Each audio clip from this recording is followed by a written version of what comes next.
இப்ப என்ன லவ் பண்ண கூடாதுன்னு சொல்றாங்களா? எனக்கு ஒண்ணும் புரியல. என்ன சொந்த ஜாதிக்குள்ள லவ் பண்ணாலும் வெட்டுறீங்க, வேற ஜாதியில் லவ் பண்ணாலும் வெட்டுறீங்க, மரம் மாதிரி லவ் பண்ணாலும் வெட்டுறீங்க. அது ஒரு இயற்கையான உணர்வுயா, ஒரு பசிக்கிற மாதிரி ஒரு விஷயம் இருக்கிறதே ரொம்ப ஜுஜிபி மேட்டர் லவ் தான். அதுக்கு போய் நீ கொலை பண்ற அளவுக்கு போயிட்டு இருக்கிறீங்களா? உடனே என்ன கேட்பாங்க, நீ மட்டும் சொந்த ஜாதியில கல்யாணம் பண்ணிக்கிறேன். எப்பா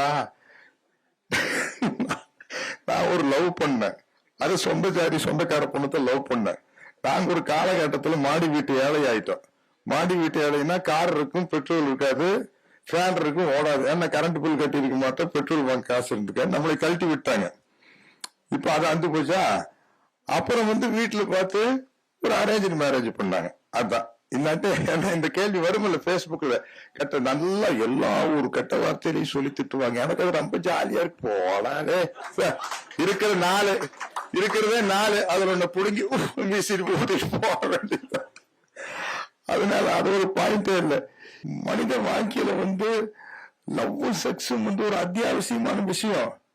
அதை நீ இன்னாரு கூட பண்ணணும் அப்படின்னு சொல்றது கூட கேவலமான ஒரு விஷயம் இருக்குது. நீ என்ன சொல்ல போற? ஒரு காதல் பண்ண போறீங்க, ஒரு உடல் உறவு வச்சுக்க போறீங்க.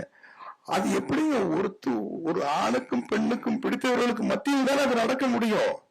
நீ அதை எப்படி இன்ஸ்ட்ரக்ட் பண்ண முடியும்? அது நீ லவ் பண்ணி மேரேஜ் பண்ணா கொலை பண்ற, மேரேஜ் பண்ணிட்டு லவ் வராட்டி நீ என்ன பண்ணுவ? அரேஞ்ச் மேரேஜ் கல்யாணம் பண்ணி வச்சு லவ்வே வரல, கடமைக்குத்தான் ஒரு கடமைக்குத்தான் ஒரு உடல் உறவை வச்சுக்க முடியும்.